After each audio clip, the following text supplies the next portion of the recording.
जन्मताच तुम्हाला जात चिटकलेली आहे. म्हणजे मला झिडकारलेलं आहे जातीवरनं, ते पण मी पाहिलंय. कधी कधी असं पण डोक्यात विचारायचे की आत्महत्या करावी. गेले 80 वर्ष ह्यांना डांबून ठेवलं इंग्रजांनी. 10 दिवस एखाद्याला उपाशी ठेवून त्याला जर म्हटलं ना की तू मर्डर करशील का, तर तुला एक भाकरी देतो, तो माणूस भुकेपोटी करील ना. तो त्याचा गळा कापला, हे केलं ते केलं. आंतरजातीय विवाह झाले पाहिजेत आणि या जातीपाती या महाराष्ट्रातनं या भारतातनं नष्ट झाल्या पाहिजेत या विचाराचा मी आमुष्याच्या दिवशी लग्न करणार होतो. इंग्रज हे अतिहुशार लोक होते.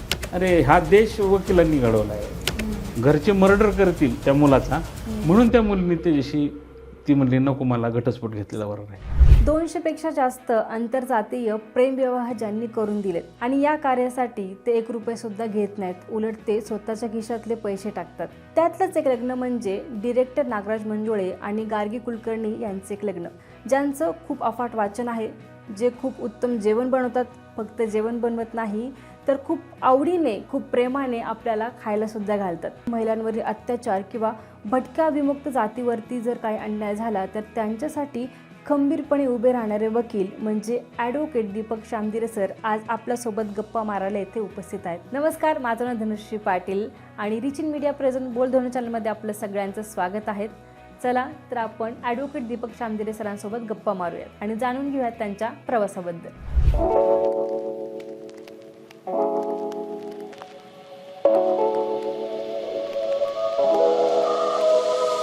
मी जसा इंट्रो दिला की तुम्ही वकिली पेशामध्ये आहात, तर मला सांगा की तुम्हाला कधी वाटलं की वकिली या क्षेत्रामध्ये आपण यावं आणि तुम्ही मूळचे कुठले आहात?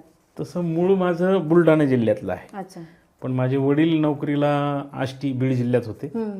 मग माझा जन्मही तिकडचाच, मग सगळं तिथंच, घर पण तिथंच आहे. आणि वडील माझे पंचायत समितीला OS म्हणून होते.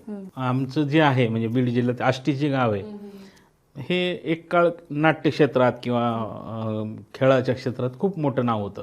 व्हॉलीबॉल एक प्रकारचं खूप चांगलं खेळला जायचं आमच्या इथं. आंतरराष्ट्रीय खेळाडू आमच्या तालुक्यातनं तिथनं घडले आणि नाटकाच्या बाबतीत पण आंतरराष्ट्रीय नाटकं आमची तिथनं झालीत. तर मग मलाही नाटकाची आवड असायची, कारण मग ते मी शाळेत असल्यापासून मग कॉलेजला, मग आमचे युनिव्हर्सिटीचे जे काही सगळे स्नेहसंमेलन वगैरे असायचे किंवा यूथ फेस्टिवल असायची, त्याला मी जायचो. तर मला ती सवय होती नाटकाची किंवा काम करणं किंवा मग लोकगीतं जे होती आराधी, त्यात पण मी म्हणजे त्यातसुद्धा मी भाग घेतला. फर्स्ट प्राईज मिळालं होतं मला. पण नंतर मग मला इच्छा होती की आपण काहीतरी असं वेगळं करावं. मग त्या काळात हे फिल्म इन्स्टिट्यूट वगैरे असं ते आमचे एक सर सांगायचे. तर मी ते कसं असतं काय असतं काय माहीत नव्हतं. पण हा 90चा काळ, 89-90चा काळ. ज्यावेळेस मी माझं ग्रॅज्युएशन पूर्ण झालं आणि मग मी पुण्यात यायला लागलो. एकतर मला नोकरी करायची नव्हती, कारण वडील माझे नोकरी करायचे आणि मग ते पॉलिटिकल लोक त्यांना कसा वापर करून घ्यायचे की ते नाही का पॉलिटिकल असं झुकूनच राहायचं त्याच्याकडं. मग ते सांगायचं असं असं करा. अधिकारी पॉलिटिकल लोकांचा खूप वापर करून घेतात, म्हणजे पॉलिटिकल लोक अधिकारी लोकांचा खूप वापर करून घेतात. मग ते सिस्टीम असते एक प्रकारची. तर मी म्हटलं आपल्याला नोकरी तर काय करायची नाही तिथं, आपल्याला करायचं तर काहीतरी इंडिपेंडंट करू. म्हणून मग मी पासआउट झाल्यानंतर मी फिल्म इन्स्टिट्यूटला आलो. तिथं सगळं विचारलं FTIला. पण लक्षात आलं की काळ्या माणसांना काही इथं जास्त डिमांड. हां, त्या काळात आता 89-90चा काळ ना, 90 म्हणजे आज कमीत कमी 25 म्हणजे किती वर्ष झाले, 35 वर्ष झाले ह्या गोष्टीला. तर त्या काळात असं काही नव्हतं ना, ते हे सगळं सांगणारं पण कोणी नव्हतं.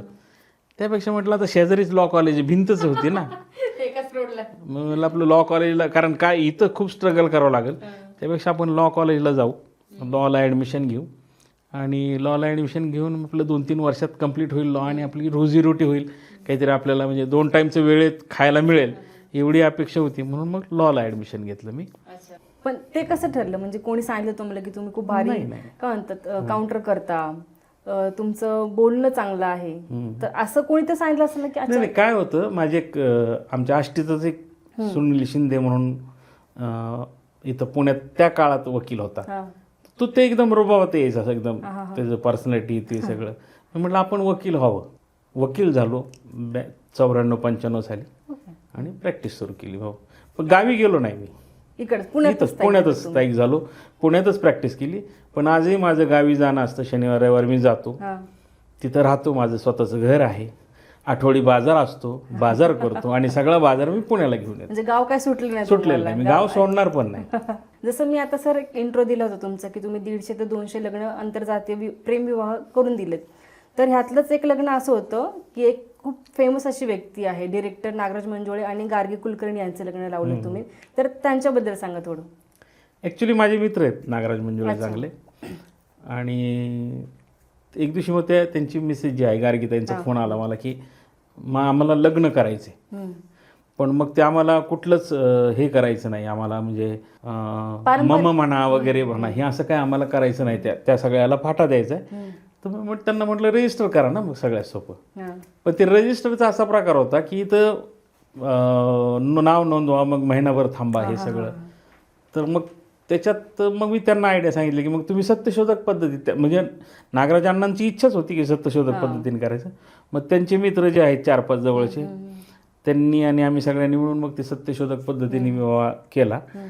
असं एकदम खेळीमेळीच्या वातावरणात, काय नाही म्हणजे लग्न असं म्हणजे सहज गेलो, मग आम्ही जेवण केलं, मग गप्पा टप्पा मारल्या, मग चला चला लग्न करायचं, मग लग्न केलं. आणि सत्यशोधक पद्धतीने मी केल्यामुळं जे काही विवाह विधी करणार आहे ते माझी सही होती त्याच्यात. तुम्हीच सगळं केलं? मीच केलं ते सगळं. कर्मकांड कुठलेच नाही, कर्मकांडाला पूर्ण फाटा आहे त्यात.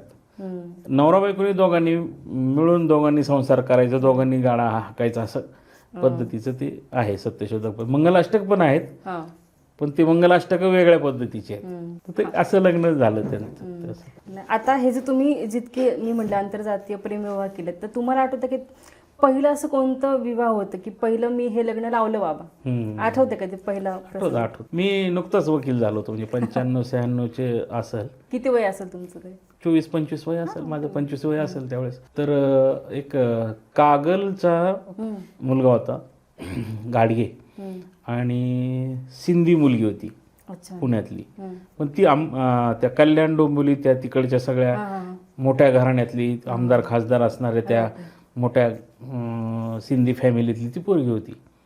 आणि मग ह्या दोघांचं कॉलेजला होते, हे दोघं जण मिळून आपले शेजारीच राहायचे, असं काहीतरी होतं.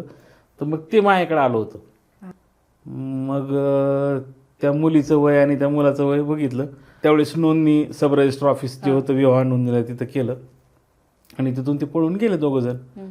पण मग त्यावेळेस मी नवीनच होतो, आणि मग ते पोलीस कंप्लेंट झाली, मग तो मुलगा शोधा, मुलगी कुठं आहे ते, हे ते. मग त्या उल्हासनगरवरनं सगळे त्या राजकीय लोकांचे सगळे दादा लोकांचे आले, ते सिंधी लोक, मग खडक पोलीस चौकीला सगळे जमा झाले.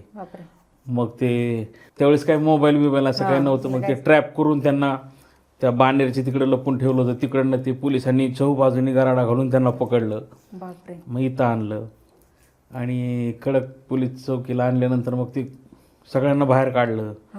ते बरंच चाललं होतं. पण ती मुलगी जी होती ती खूप खंबीर होती, ठाम होती. ती म्हटली मला यांच्याबरोबर जायचं नाही. तिथलं ते म्हणजे मला आठवतं त्यावेळेस, आता ती रिटायर झाली असेल ACP, त्यांना वरनं फोन आले असतील ना, साहजिक. आता पोलीस म्हटल्यानंतर वरनं फोन येतात, मग राजकीय दबाव येतो. तर ते प्रयत्न करायचे त्या मुलीला समजून सांगायला की तू जा, तिच्या आईवडिलांबरोबर जा.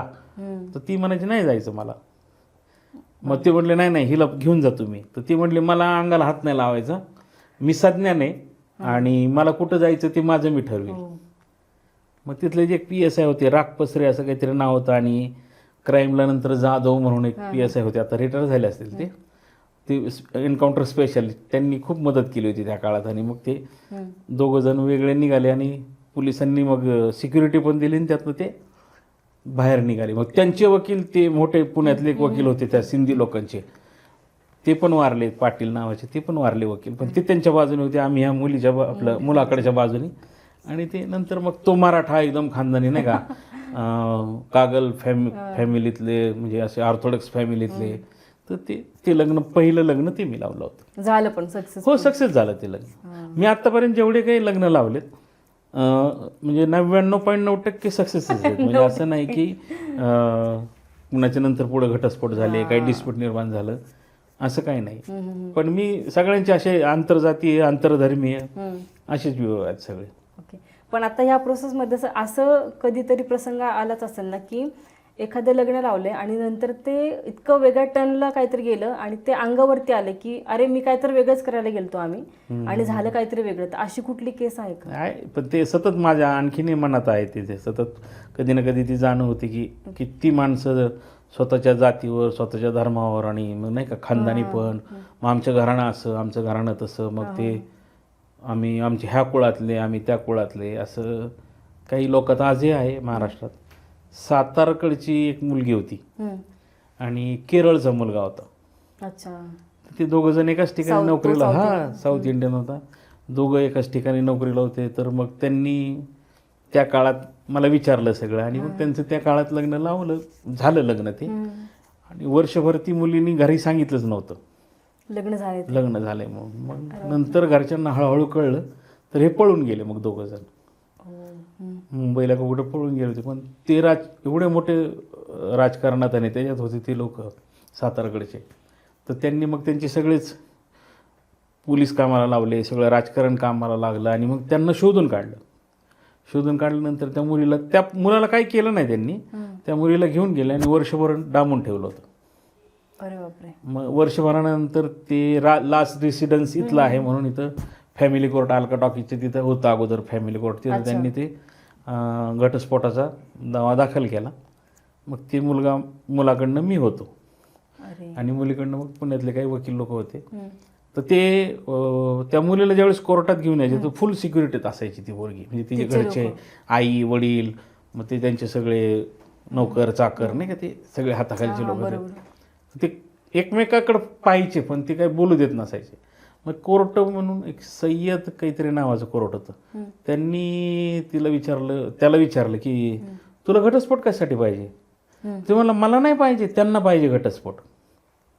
बरं बरं. मग कोर्टाच्या काहीतरी लक्षात आलं. त्यांनी मग सगळ्यांना बाहेर हाकलवलं की तुम्ही सगळे बाहेर थांबा. तर ते कोणी जायलाच तयार होत नव्हतं. मग कोर्टाने पोलिसांना बोलून सगळे बाहेर काढले, दरवाजा लावून घेतला. आणि ज्यावेळेस दरवाजा लावला त्यावेळेस ती पोरगी आणि ते पोरगे एकामेकडे बघत होते ना, तर ते येऊन त्यांनी दोघांना म्हणजे अशी मिठी मारली की कोर्ट शांत होतं, आम्ही सगळे बघत होतो. ते काही मिनिट ते तसेच होते. कोर्ट पण काय म्हटलं नाही त्यांना की म्हणजे तुम्ही कोर्टात आहात असा. तर मग ते दोघे रडत होते. तर कोर्टाने विचारलं त्यांना की तुम्हाला राहायचे का. तर ती पोरगी म्हणली नाही राहायचं.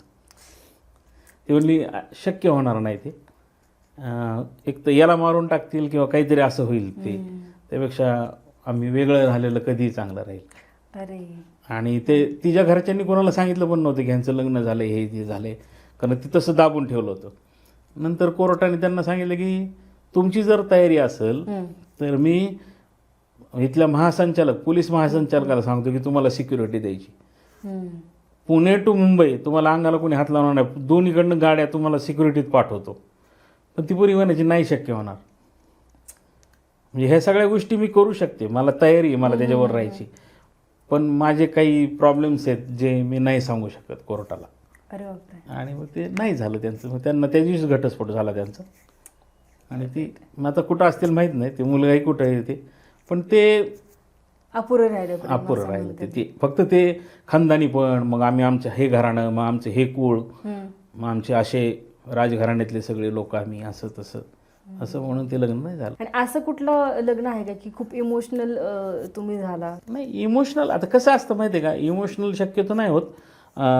पण कुठलाही आंतरजातीय व्यवहार जरी असला तरी कुठल्याच घरचे कोणी म्हणत नाही की हां चला चला खूप चांगलं करताय तुम्ही मुलांनो, आमची परवानगी, असं कुठलंही होत नाही. मग तुम्ही भटक्या विमुक्तला असू द्या, शेड्यूल ट्राईब्समधला मुलगा मुलगी असू द्या, किंवा शेड्यूल कास्टमधली मुलगी असू द्या, अनुसूचित जातीतली असू द्या, किंवा इकडचं कुठले असू द्या, महाराष्ट्रात असं की प्रत्येक जातीला, प्रत्येक ह्याला अहंभाव आहे. म्हणजे आमची जात अशी आणि आम्ही सर्वश्रेष्ठ आहोत, असं तसं असं सगळ्या जातं. पारधी समाजात जरी तुम्ही बघितलं तर पारधी समाजात 4-5 हे आहेत, डिव्हिजन आहेत, जे राजपारधी, गायपारधी, फासेपारधी. हा राजपारधी हा सगळ्यात श्रेष्ठ. ते म्हणतो मी एक काळ राजा होतो इथला. हा त्याच्यामुळे तो बाकीच्या लोकांना म्हणतो तुम्ही एकदम वेगळ्या दर्जाचे, तुम्ही तुमच्या लग्न नाही करत का. नाही, रोटीबिटी व्यवहार होत नाही, ते करत नाहीत लग्न. असं प्रत्येक जातीत आहे. पण तुम्हाला काय वाटतं सर, म्हणजे जेव्हा लग्न करताना जातपात ही बघितली पाहिजे का, किंवा मला असं वाटतं की समजा जातपात जर काढली तर लग्न संस्था मला वाटतं जास्त आपण कल्चर एकमेकांमध्ये मिसळणं म्हणा, काही गोष्टी असतात प्रत्येक धर्मातले, तर ते जास्त मिक्स झालं की मला वाटतं त्याचा जास्त फायदा होईल का नुकसान होईल, तुम्हाला काय वाटतं. असे असंख्य लग्न आहेत महाराष्ट्रात, असंख्य घराणे आहेत असे की ज्यांचे आंतरजातीय विवाह आहेत. अच्छा. आणि अगदी गुणगोविंदाने नांदतायत ते, असं काय नाही की वेगवेगळ्या संस्कृतीचे लोक. आता माझ्यावर कित्येक वकील मित्र आहेत ना, तर म्हणजे मी नाव सांगणार नाही, पण माझे एक मित्र आहे तो ब्राह्मण आहे. अच्छा. ते दोघं जण बरोबर प्रॅक्टिस करायचे. ती मुलगी मुस्लिम आहे. ओ. दोघं प्रॅक्टिस करायचे एकत्र. दोघांनी ठरवलं आणि दोघांनी मिळून लग्न केलं. आज सुखी आहेत ते, व्यवस्थित आहेत. मला कधी भेटले मी त्याला सांगत असतो, कधी कधी म्हणलं तुम्ही दोघं जण भेटले ना, मी त्यांना सांगत असतो की अरे किती आहे ना मस्तपैकी तुमचं. ईदला तुला मटण खाता येतं, दिवाळीत मस्तपैकी तुला गोडधोड करता येतं. सगळे सण साजरे होते त्यांच्या घरात. आणि सुखी. असं काही नाही की तू, काही लोक म्हणतात की नाही काय होतं पुढे प्रॉब्लेम्स येतात आंतरजातीय विवाह झाल्यानंतर, मग मुलांना वाढवायला प्रॉब्लेम. हा, मुलांचे प्रॉब्लेम येतात, मुलीचे लग्न जमत नाही. हे गोड गैरसमज आहेत लोकांचे. तुम्ही पुण्यासारख्या ठिकाणी, मुंबईसारख्या ठिकाणी तुम्हाला जात विचारली जात नाही. आता ते जुन्या काळात जे होतं ते डायरेक्ट होतं. आता इनडायरेक्ट आहे. तुमच्या आडनावावरून तुम्हाला हे केलं जातं. म्हणजे एखाद्याला जर सांगितलं ना की माझं आडनाव असं XYZ आहे, की तू बफरिंग सुरू करतो. हा कुठला असेल बरं, हा कुठल्या जातीचा असेल, याचं आडनाव तर असं आहे. असे काही नाव आहेत महाराष्ट्रात की ते सगळ्या जातीत आहेत. म्हणजे एससीत पण आहेत, एसटीत पण आहेत, ओबीसीत पण आहेत, इव्हन मुसलमानात सुद्धा आहेत. म्हणजे देशमुख आडनाव जर बघितलं तुम्हाला सगळ्यात भेटेल. म्हणजे आमच्या आष्टी तालुक्यात काही देशमुख आहेत ते कुंभार आहेत. अच्छा. कुंभार आहेत. देशमुख मराठा पण आहेत, देशमुख मुस्लिम पण आहेत, देशमुख काही भटक्या जातीत पण आहेत. पण मग एखाद्याला देशमुख सांगितलं, समजा तो काळाच असेल ना, तर ते म्हणजे हा देशमुख काळा कसा आहे, किंवा एखाद्याला एखादा देशमुख गोरा कोमटा नाही, हा नक्कीच मग उच्चवर्णीय दिसतो. असं ते बफरिंग सुरू होतं माणसाच्या डोक्यात. असे काही लोक आहेत महाराष्ट्रात. नाही, आता तुम्ही लग्न हे तर करत असतो, तुम्ही आंतरजातीय प्रेमविवाह त्यांना मदत करता, पण एके ठिकाणी तुम्ही असं पण आहेत की तुम्ही भटक्या विमुक्त जातीत त्यांच्यासाठी सुद्धा उभं राहतात. तर तुम्हाला त्यांच्याबद्दल जी आत्मीयता आहे तर ते कुठून आलं? काय, एक तर मी माझ्या खानदानातला पहिला वकील आहे. म्हणजे माझी जी कम्युनिटी त्यातले 2-3 वकील त्या काळात असतील. पूर्ण महाराष्ट्रात वकीलच नव्हते. आता भरपूर झालेत, पण त्या काळात नव्हते. आणि दुसरी गोष्ट, माझं लहानपण असं गेलंय की म्हणजे माझे वडीलच पहिले नोकरीला होते आमच्या त्या एरियात. म्हणजे बीड जिल्ह्यात किंवा नगर जिल्ह्यात जी काही कम्युनिटी आमची होती, तर त्या कम्युनिटीत कुणीच नोकरीला नव्हतं. माझे वडील त्या काळचे पहिले 11वी झालेले, म्हणजे त्या काळ 11वी म्हणजे मॅट्रिक. आणि मग त्यांना नोकरी लागली. काय करायचे बाबा? ते क्लार्क होते, म्हणजे नाही का OS, नंतर रिटायर OS म्हणून झाले. आई शिकली होती तुमची? आई माझी 2री-3री शिकलेली असेल. लिहिता वाचता येतं आईला, पेपर वाचते माझी आई. आमचं घरानं सगळं सुशिक्षित आहे आज. म्हणजे माझ्या घरात कोणी असं अशिक्षित नाहीये. म्हणजे आज कोणी इंजिनियर आहेत, कोणी वकील आहेत, कोणी डॉक्टर आहेत. म्हणजे त्याची सुरुवात तुमच्या आई-वडिलांनी, माझ्या वडिलांनीच सुरुवात केली. कारण शिक्षणाचा पाया माझ्या वडिलांनीच आमच्या सगळ्या घराण्यात किंवा त्या एरियात रचला. आणि मग नंतर सुरू झालं हे सगळं. तर त्या काळात मग माझे वडील नोकरीला होते, पण माझी सगळी कम्युनिटीतले लोक जे होते ते मोलमजुरीच करायचे अजून पण. त्या काळात म्हणजे ज्यावेळेस लहान, म्हणजे 11वी-12वी पर्यंत सगळे मोलमजुरी करायचे. मग कुठं तळ्याचं काम असेल तर तिथं तळ्यावर असायचे.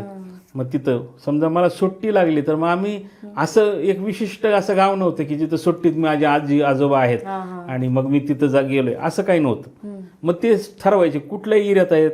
मग तिथून एसटीने आम्ही समजा तिथला जो गावचा तिथल्या शेजारचा जो आठवडी बाजार असेल तिथं जायचं. मग तिथं हे लोक सापडायचे आम्हाला, माझे नातेवाईक, माझे रिलेटिव्ह. आणि मग ते कुठंतरी असे उजाड माळ रानावर राहायचे. मग तिथं जाऊन आम्ही राहायचो. तर मग एकीकडे माझं सगळं व्यवस्थित पण बघितलंय की सगळं शाळेत जातोय, व्यवस्थित सगळं शिक्षण घेतोय. काही लोक असे बघितले की जे मोलमजुरी करून जगतायत, त्यांचे आज सकाळी कमवलं तर संध्याकाळचं खायचे वांदे आहेत. अशा वाईट परिस्थितीत सगळे लोक शिकत होते त्या काळात. किंवा मग माझ्या वडिलांनी बरेच लोक पकडले भटक्या विमुक्तातले मुलं, मग त्यांना शाळेत घाल, जेवढे आहेत तेवढे. तर आज सगळे ज्यांना म्हणजे माझे मामा लोक जे आहेत त्यांचं लग्न झाल्यानंतर वडिलांनी शाळेत टाकले त्यांना. म्हणजे माझे जे मामा आहेत सख्खे, ते काहीतरी त्यांना एक मुलगा झाला होता, मग त्याला पहिलं 4थीत टाकलं, मग 7वीत टाकलं, मग 10वीची परीक्षा दिली आणि मग तो मुंबई महानगरपालिकेत नोकरीला लागला आता. म्हणजे माझ्या वडिलांनी त्या काळात सगळ्यांना शिक्षणाचं जे पटवून हे सगळं बघितलं होतं मी. म्हणजे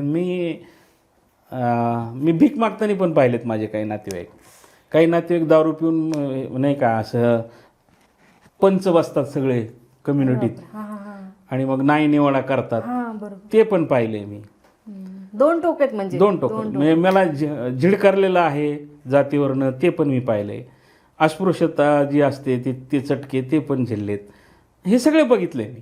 म्हणजे हे सगळं पाहून तावून सुलाखून तिथपर्यंत आलं.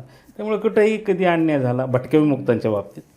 बाकीच्या सगळ्या कास्ट आता सुधारायला त्यात, पण आजही भटक्या विमुक्तांचे स्थानिक म्हणजे पहिल्यापासून खूप प्रश्न आहेत.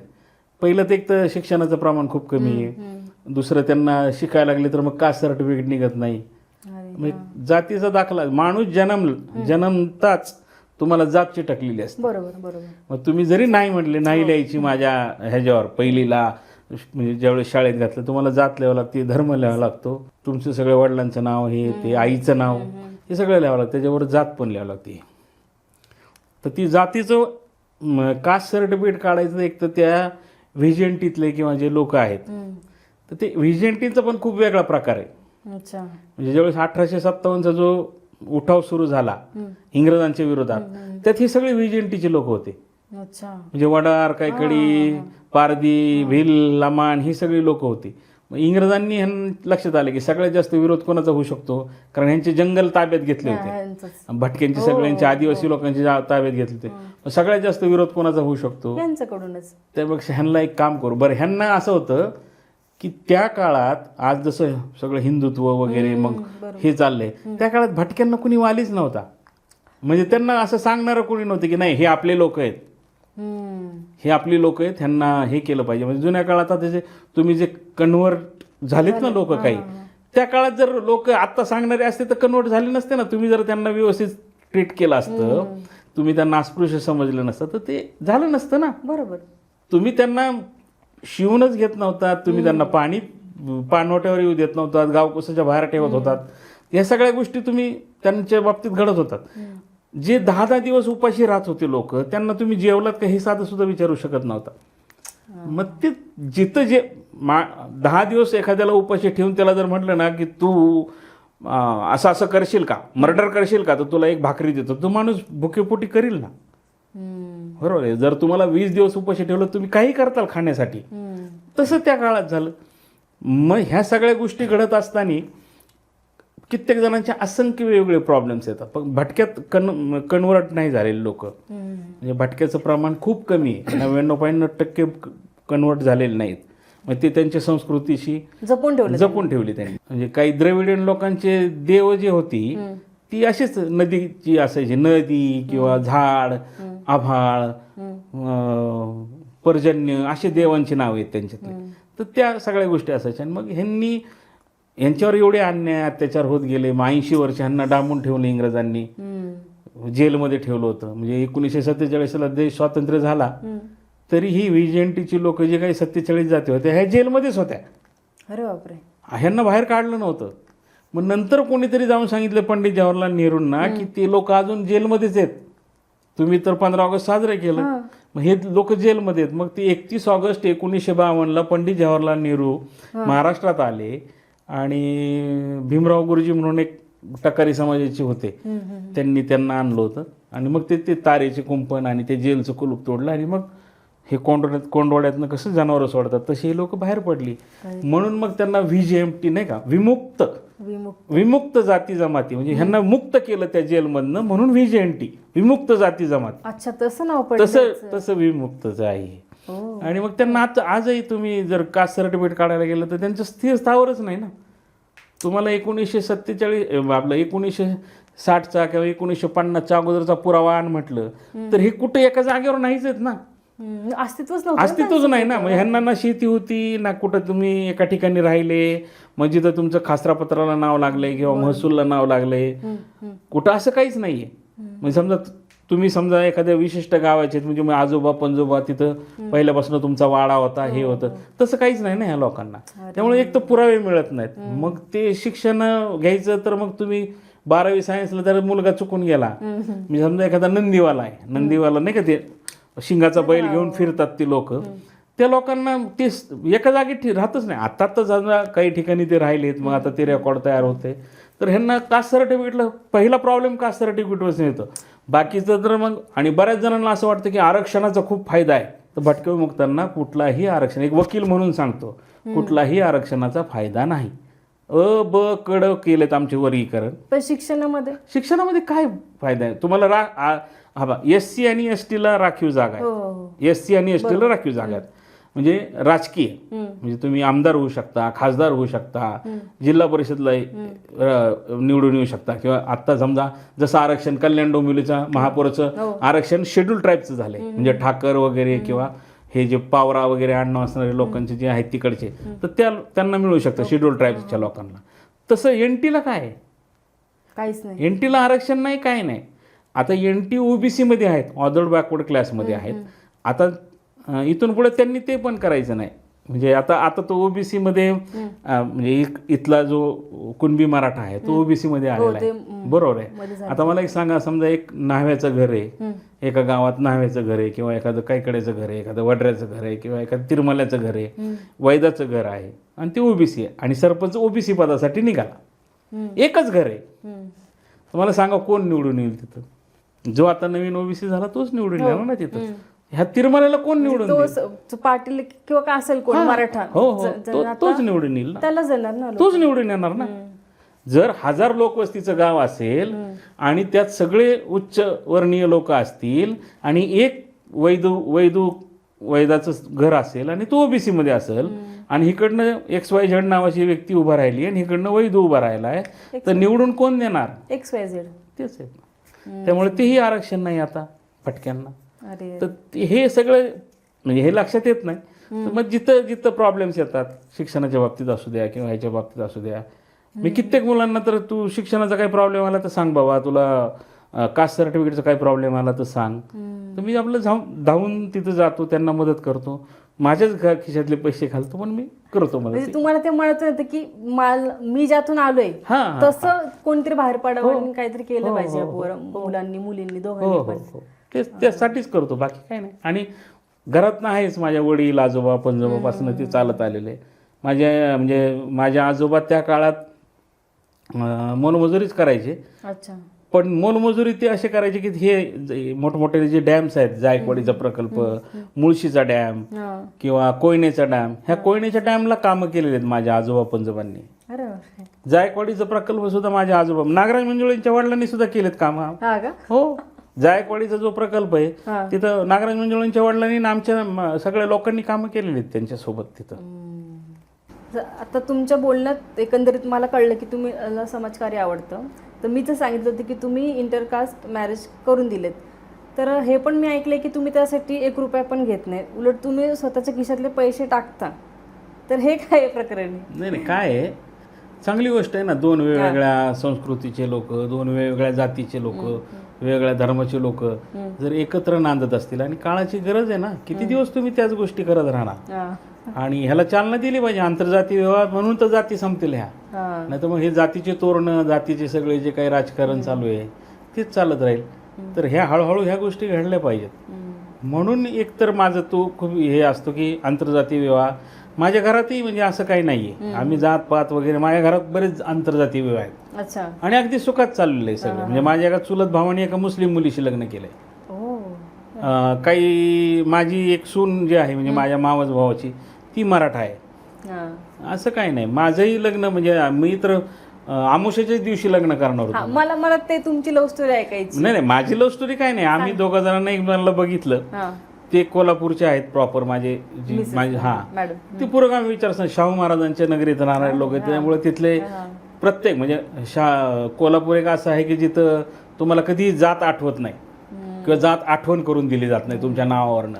कोल्हापूर एक असं कोल्हापूरची नाही, कोल्हापूर एक खरंच शहर असं आहे ना की जिथं तुम्हाला जज केलं जात नाही. तुम्ही कांबळे आडनाव सांगितलं तरी त्याच्या चेहऱ्यावरचा एकही चेंज होणार नाही. असं शहर होतं. सासऱ्यांनी होकार दिला आणि मग आम्ही 2 जणांनी मोटरसायकलवर गेलो. 2 जण. तुम्ही कोर्ट मॅरेज केलं? मी कोर्ट मॅरेज केले. अगोदरच नोंदणी करून ठेवली. पण माझ्या सासऱ्यांना असं वाटायचं की काहीतरी घोळ दिसतोय, हा माणूस एवढा. मी आमुष्याच्या दिवशी लग्न करणार होतो, तर ते म्हणले आमुष्याच्या दिवशी करू नका. मग ती सुट्टी बघितलं तर मी 14 तारीख ठरवली होती. ते पण त्या दिवशी आंबेडकर जयंती असल्यामुळे ते म्हटले सुट्टी असती सब रजिस्टर ऑफिसला.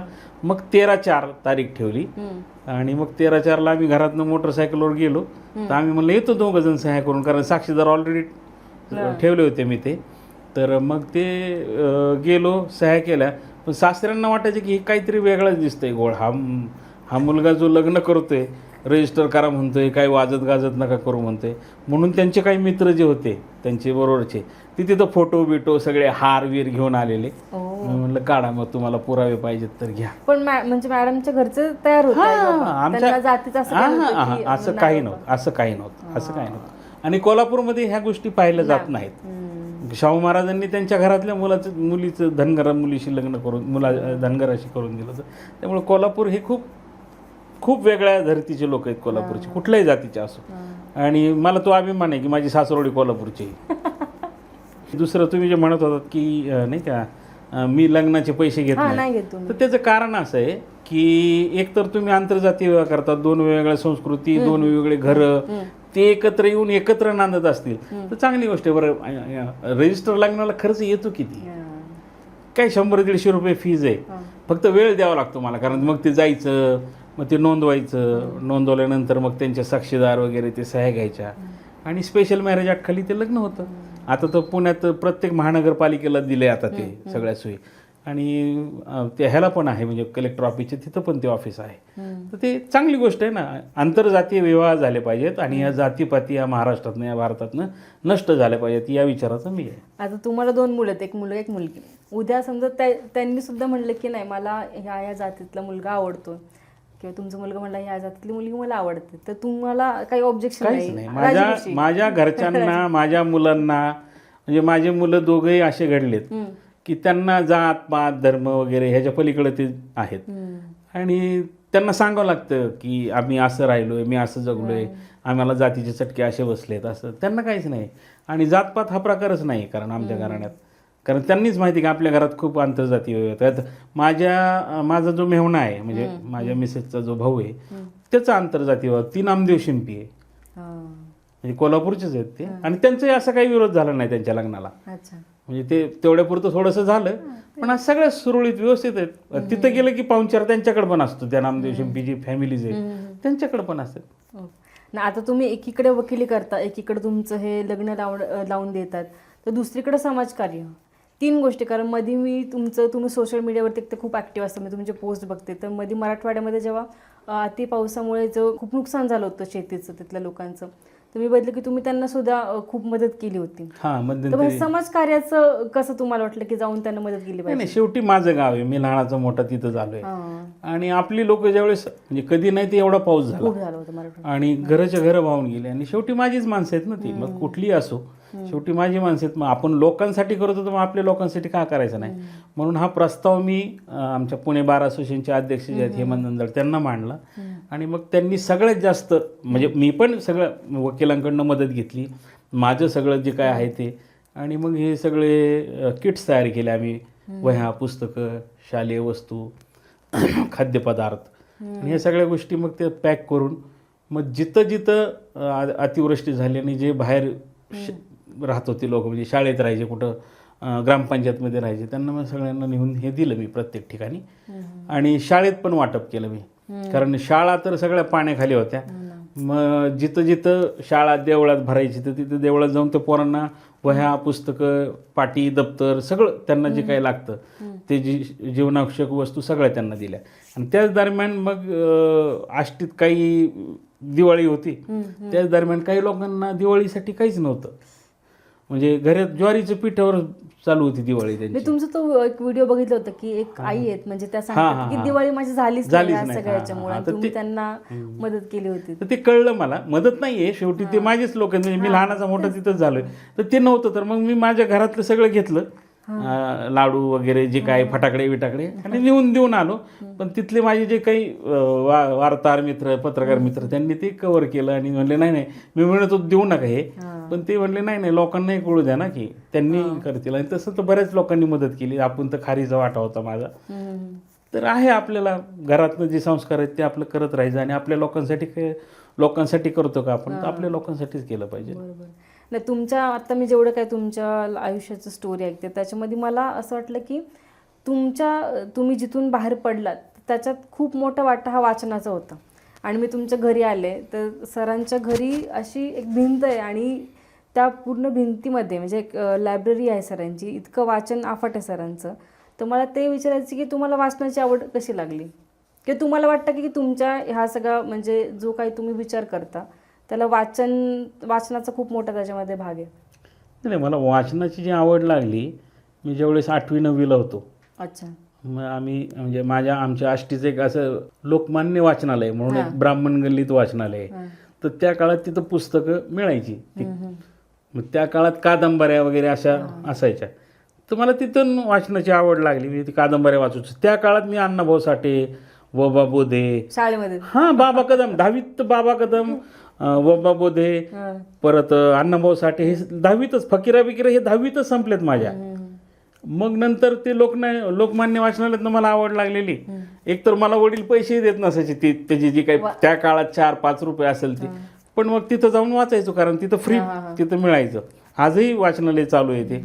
आणि मग नंतर 11वी-12वीला गेलो, लना होशिंग म्हणून जामखेडला आहे, तिथं वाचन करायचो. नंतर आष्टी कॉलेज जे आहे, हंबर्डे कॉलेज, त्या हंबर्डे कॉलेज तर खजानाच सापडला मला.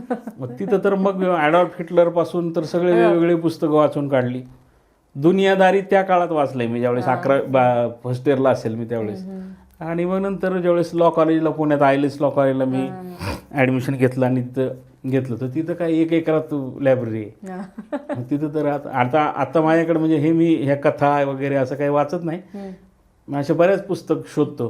आणि कोल्हापूरला गेलं की जिथं माझं सासूरवाडी आहे तिथंच नगर वाचनालय म्हणून आहे, भवानी मंडपाचे तिथं पण तर एवढे जुने जुने पुस्तक आहेत म्हणजे त्या काळचे, तुम्ही जे मागाल ते मिळतं तिथं. अच्छा. हां, तिथंही कोल्हापूरला गेलो तर मला सासूरवाडी, माझी सासूबाई कधी दिवाळीत गेलो तर नाही का जावं आले तर ड्रेस वगैरे घ्या, तर मी म्हणतो काय ड्रेस घेऊ नका, 4-5 पुस्तके घेऊन द्या मला. मग ते मी अक्षरशः सासूंकडनं पुस्तकं घेतो मी तिथं जाऊन. तर ते वाचनाची आवड आहे. आणि मी आता ज्यावेळेस पुस्तक प्रदर्शन होतं त्यातही बरेच पुस्तकं घेतली मी. नाही, पाहिली मी पोस्ट. नाही, ह्याच्यामुळे तुमचा मित्रपरिवार त्याच्यामध्ये लेखक, मी जेवढं कधी आपली भेट होती तेव्हा मी सांगता की ह्या लेखकाचं पुस्तक वाच, तुम्हाला मला रेफरन्स दिले स्वतःला की हे माझे मित्र आहेत, त्यांचं पुस्तक वाच.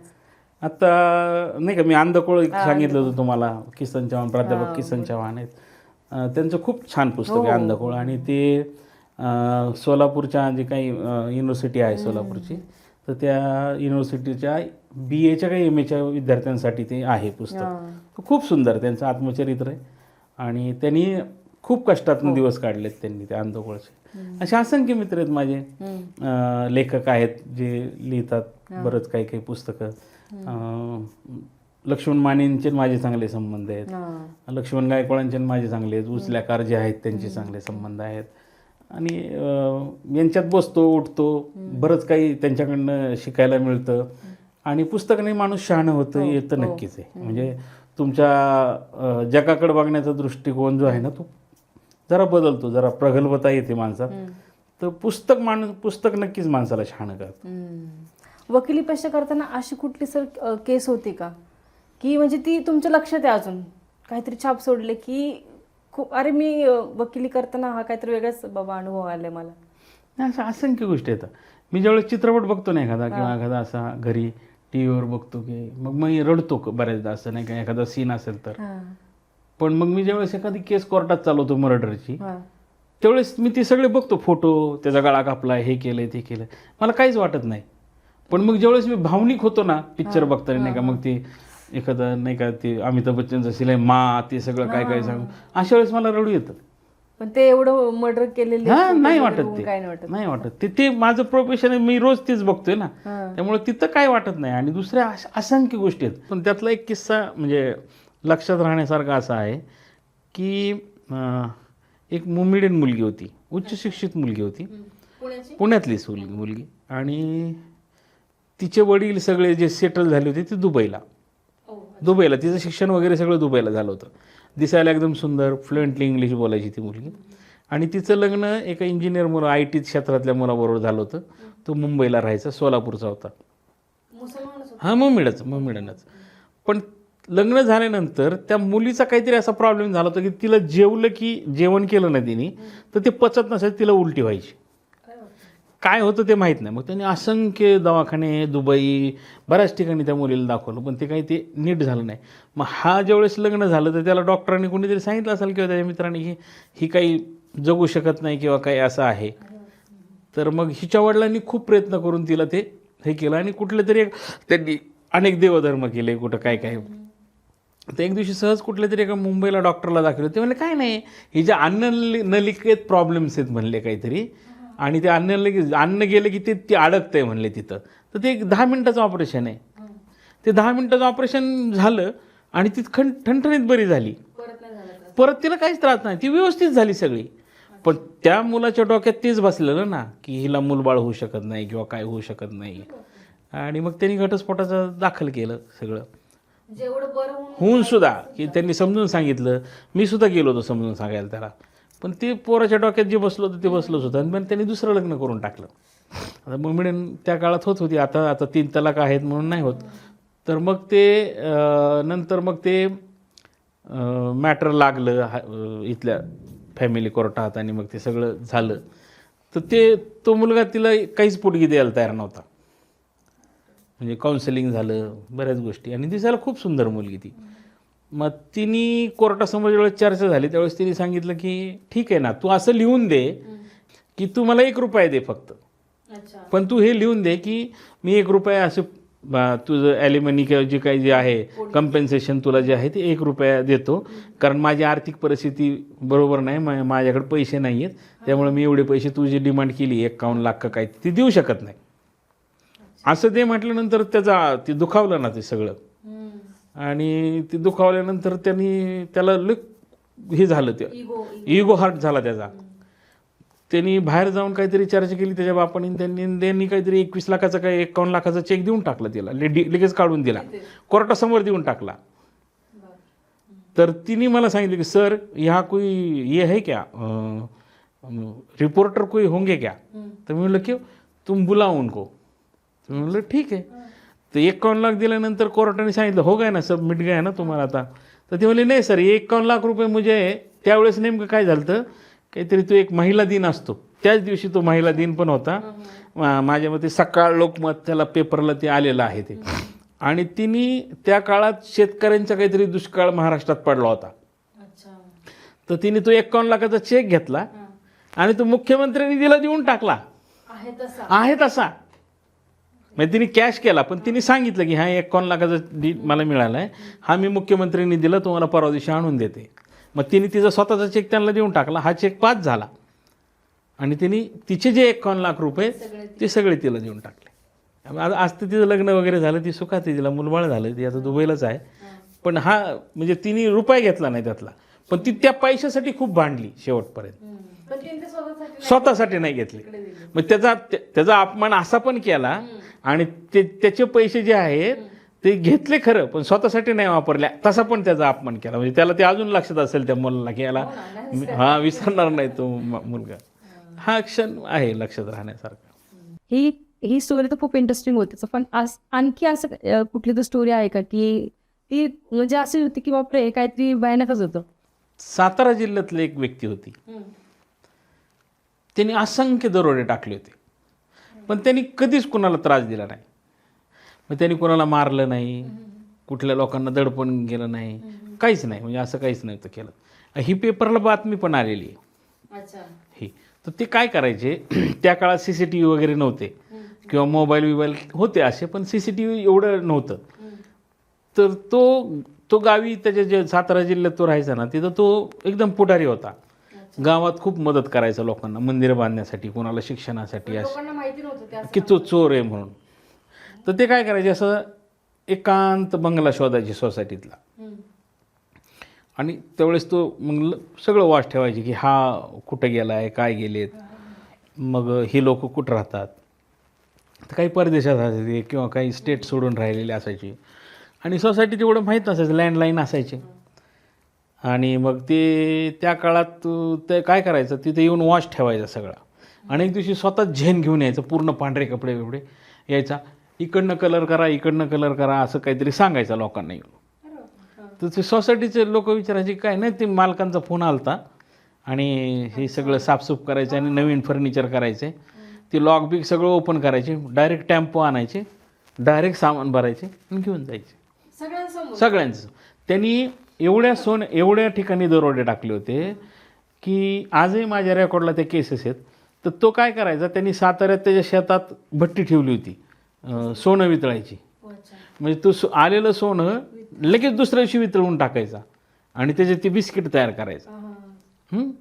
आणि त्यांनी म्हणजे एक रवींद्र मंकन येत ना ॲक्टर, त्यांचा कॅमेरा पण चोरला होता त्या काळाचा, टी व्हीचा स्वामी बीवी का मालिका होत्या ना, तो चोरला होता त्याने आणि तो चोरून घेऊन गेले. पण त्याच्या ज्या पिन असतात त्या सगळ्या ज्या काही होत्या त्या काळच्या, तो बाहेरचा कॅमेरा होता, ते पिनच त्याला सापडले नाहीत म्हणून तो कॅमेरा जशाच तसा राहिला तो. आणि मग त्यांनी तो सोडून घेतलं नंतर ह्याला पकडल्यानंतर. तो दुसरा असं करायचा की कित्येक डॉक्टर लोकांकडे जायचा आणि म्हणायचं गुजरातला एक हॉस्पिटल बंद पडलं आहे, त्याचं एक्सरे मशीन किंवा तिची सगळं आहे, तर ते विकायचं, तर तुम्हाला घ्यायचं. तर डॉक्टर काय विचार करणार ना, ते कुठल्या दुसऱ्या डॉक्टरचं चोरायचे आणि डायरेक्ट एक्सरे मशीन आणून द्यायची. हां, एक दिवशी त्यांनी माझ्या मते ती कमिन्स नाही का अभिषेक हॉटेलच्या आसपास तिथं कुठंतरी एक बंगला आहे, त्या बंगल्यात दरोडा टाकायचं ठरवलं त्यांनी. आता संध्याकाळच्या वेळेस ते गेल्यानंतर तिथे एक म्हातारे आजी, 2-3 मुलं आणि ते नवरा बायको असं बंगलात होते. हे घुसले बरोबर तिथं चाकू बिकू घेऊन. घुसल्यानंतर ते आजी चक्कर येऊन पडली ना त्यांना बघून. तर आता पहिल्यांदा दमदाटी करावं लागते म्हणून ते केलं त्यांनी. तर ती चक्कर येऊन पडल्या. तर ते म्हणला घाबरू नका, आम्ही बी लेकरं बाळ लोक आहेत, तुम्ही घाबरू नका, पाणी घ्या म्हणला. लगेच त्या आजीला मांडीवर ठेवून पाणी बिणी, आजी तुम्ही काय काळजी, पोरांवर रडू नका, त्यांना चॉकलेट विकलेट दिले, रडू नका, तुमच्या घरची चोरी कॅन्सल, आम्ही जातो निघून. तर हे सकाळला आलं होतं पेपरला ही बातमी त्या काळात, की चोरा घरी आले, मुलं घाबरले म्हणून चोरांनी कॅन्सल चोरी केली, पोरांना 100 रुपये दिले हातात आणि निघून गेले. तर त्याचं नाव सांगणं बरोबर नाही त्याचं, तो आता तू सुधारला असेल, पण त्याच्यावर असंख्य 100-150 केसेस असतील त्याच्यावर. मी लढलो त्याच्याबरोबर. मी त्याचा जामीनच नाही झाला शेवटी. नंतर तो बऱ्याच वर्ष आतमध्ये राहिला. पण त्यांनी ती जी टीम होती त्याची चोराची, त्यांनी काय केलं होतं, सासवडला पकडले ते लोक. त्यांनी मारुती एंटरटेनची पुढची जी नंबर प्लेट आहे ती वेगळ्या नंबरची आणि मागची वेगळ्या नंबरची. आणि ती गाडी पंक्चर झाल्यानंतर त्यांनी एका गॅरेजवर नेली. त्या गॅरेजवाल्याने बघितलं की मागचा नंबर वेगळा आहे, पुढचा नंबर वेगळा आहे, अरे काहीतरी. म्हणून त्यांनी एका पोलिसाला सांगितलं की अशी गाडी आली. आणि मग पोलिसांनी त्याला पकडलं. नाही, पोलिसांनी पकडलं. मग ते लक्षात आले की अरे हा तर तो लय मोठा चोर आहे म्हणले. आणि बरेच वर्ष शोधत होते त्याला. तो एवढा आणि भारी होता तो माझ्याशी खूप गप्पा मारायचा तो. तर ते एवढंच त्यांचं सामान आणलं होतं. तर ते पोडफाटा पोलीस चौकीला सगळं पोलीस स्टेशन भरलं होतं. हां, नुसते लॅपटॉप नाही, तसले ते कॉम्प्युटर, त्याचे ते सगळे जुने पीसेस, मग ते सगळ्या वस्तू, एवढ्या वस्तू होत्या. तर पोलिसने सगळ्या ह्याच्यात ठेवलं होतं. ते सगळे खुर्चीच राहायची त्यांची लिहायची, एवढं सामान होतं. म्हणजे 2-3 ट्रक सामान होतं त्यांनी, एवढ्या चोऱ्या केल्या होत्या त्यांनी. ते अख्खंच टॅम्पोच लावायचे ना बंगल्याला, ते डायरेक्ट सामान घेऊन जायचे ते. हेराफेरी. तर ते आणि त्यांनी एक सिस्टीम ठेवली होती की आपण जर आयुष्यात आज ना उद्या पकडले जाऊ म्हणून ते आलेल्या रकमेतनं काही पैसे ते बँकेत ठेवायचे. आणि सगळ्यांची मुलं 5 गणीला डॉन बॉस्को शाळेत शिकायला होती. त्या शाळेत शिकायला होती. त्या शाळेत ते शिकवायचे त्या मुलांना. आणि उद्या पकडले जाऊ म्हणून काही वकिलांना पण पैसे लागतील म्हणून ते पण बाजूला काढून ठेवले होते त्यांनी. तर ते अजून रेकॉर्डला आहे. माझ्या मते अजूनही त्या लोकांना सोनं मिळालं नाही. त्याचं कारण असं असतं की ज्या एखाद्या महिलेचं ज्यावेळेस सोनं चोरीलं जातं तर त्याचं डिझाईन, त्याचं मेकिंग ते असतं ना, की माझं मंगळसूत्र आहे, त्याचं ह्या सोनाराकडनं बनवून घेतलेलं आहे एवढ्या ग्रॅमचं, ते राहतच नव्हतं ना. त्याचं डायरेक्ट वितळून बिस्किट व्हायचं ना. त्यामुळे ते आहे ते सोनं त्याला देतच येत नव्हतं. त्यामुळे ते तर असंख्य सोनं होतं. म्हणजे कमीत कमी 50-1 किलो सोनं असेल हे सगळ्या गोष्टीचं त्या काळात. त्यावेळेस पोडफाटा पोलीस चौकीला त्यातले काही पोलीस रिटायर, माझे मित्रच आहेत त्यातले काही पोलीस रिटायर पण झाले असतील. पण ही एक इंटरेस्टिंग स्टोरी होती. त्याला मी म्हणलं एक पुस्तक लिह तू. तो असेल आत्ता, असेल म्हणजे तो सातारा जिल्ह्यातला होता. त्याचं नावही मला माहिती चांगलं, पण ते कॅमेऱ्यासमोर सांगणं बरोबर नाही. आणि तो गावी तो खूप मोठा पुढारी होता. खादीचे कपडे बिपडे घालायचा, पूर्ण गावात रस्ते विस्ते, मंदिरं, गोरगरिबांना मदत, असं सगळं असायचं. पण बाहेर ह्या सगळ्या गोष्टी व्हायच्या. पण त्यांनी चोरी करताना आयुष्यात कधीच कुणाला त्रास दिला नाही, कुणाला शिवी दिली नाही, कुणाला मारलं नाही, कुणाचं रक्तसुद्धा काढलं नाही. पण त्यांनी चोऱ्या केल्या. प्रामाणिक चोर होता तो. पण आता एक आष्टीतला त्यावेळेचा मुलगा जो शिकून बाहेर आलाय इतके वर्ष, आता 30 वर्ष मला वाटतं तुम्हाला झालेत. हा, म्हणजे पुण्यात मला 35, 37, 38 वर्ष झाली तर पुण्यात. आता मागं बघताना कसं वाटतं की जर्नी कशी होती, प्रवास कसा होता वा तिथून ते इथपर्यंतचा प्रवास? नाही, कठीण आहे ना हे सगळ्या गोष्टी. माझ्या घरात तर एक तर कोणी वकील नव्हतं. एक तर मी एका कारकुनाचा मुलगा, मग तिथून पुण्यात आलोय. इथं कुणी नातेवाईक नाही आहेत, कुणी ओळखीचं नाही आहे. इथं लॉ कॉलेजला ॲडमिशन घेतलंय. मग पास आउट होऊन गावी जायचं तर तिथंच सगळं जातीपातीचं राजकारण, किंवा तिथं विशिष्ट असं केस मिळत नाहीत, किंवा ते 100-150 वकील लोक. त्यापेक्षा आपलं पुण्यात राहिलं कधी बरं. पण इथले माझे जे काही मित्र आहेत किंवा ज्या काही लोकांनी मला तिथं खूप मदत केली. आणि खूप कठीण काळात गेलो. म्हणजे मी कित्येकदा असं म्हणायचो की उगाच वकील झालो. मग कधी कधी असं पण डोक्यात विचारायचे की आत्महत्या करावी. अरे बापरे. हां, म्हणजे एवढं सोपं नाही आहे ना पुण्यासारख्या ठिकाणी वकिलीत तुम्ही स्ट्रगल करणं आणि तुम्ही सगळं मिळवणं. कारण तुम्ही जर एक तर तुमचे कुणी नातेवाईक नाहीत, तुमचे सोयरे धायरे नाहीत, की समजा हे पुण्यातलं एका विशिष्ट म्हणजे प्रॉपर पुण्यातलाच आहे, त्याचे सगळे मुळशी मावळात सगळे लोक त्याचे नातेवाईक आहेत, तर केसेस येतील ना. तुमच्याकडे लोकांनी का केस द्यावी? बरोबर. तर ह्या सगळ्या गोष्टीतनं खूप स्ट्रगल करून मग इथपर्यंत पोचलोय. पण जे आहे समाधानी आहे. म्हणजे मी दिवसभर काम केल्यानंतर संध्याकाळी स्वतःचं जरा आपण दिवसभर काय केलंय, आपण चुकलोय का, कोणाचं वाईट केलंय का, काय हे करून संध्याकाळची झोप व्यवस्थित सुखाची लागली पाहिजे अशी वकिली करतो मी. म्हणजे कुणाच्या हळहळ तळतळल्याचा नको पैसा आपल्याला, ना कुणाच्या रक्ताच्या आणि कुणाच्या घामाचा पैसा आपल्याला नको की आपण हळहळ तळतळीने तो घ्यायचा. असं काही नाही, आपलं आपलं जे मिळतं त्यात समाधानी आहे मी. गावी येणं जाणं असतं. मुलं माझा मुलगा जो आहे मोठा मुलगा तो लॉ करतोय, तो पण त्या मीडियामध्ये काम करतो. मुलगी आता 12वीला आहे. माझी मिसेस पण 10वी पास होती. 10वी पास नंतर मी तिला लॉ करायला लावलं. अरे बापरे, हे नव्हतं माहिती मला की माझी लॉ केलं तिने, लॉ करायला लावलं तिला. मग कथ्थक पण करते ती, कथ्थकचे क्लासेस पण घेते. Sir, thank you so much. लय भारी भारी किस्से तुम्ही सांगितले. तर ते तुमचे जे काय वकिली करतानाचे किस्से आणि तुमचा प्रवास आष्टी ते पुणे हा खूप इंटरेस्टिंग होता. तुम्ही वेळात वेळ काढून इथे माझ्या पॉडकास्टसाठी आलात, मला खूप भारी वाटलं. अशाच वेगवेगळ्या व्यक्तिमत्वांना भेटण्यासाठी माझ्या चॅनलला नक्की सबस्क्राईब करा. तर तुम्हाला काय सांगायचं का ऑडियन्सला, तुम्ही सांगू शकता? काय नाही, हे जातीपातीचं राजकारण किंवा हे जात धर्म हे सगळ्या गोष्टी प्रत्येकाने आपल्या जाती धर्माचे जोडे दारात सोडलेले हवेत. बाहेर म्हणजे घरातल्या घरात असावं जात धर्म तुमचं जे काय आहे.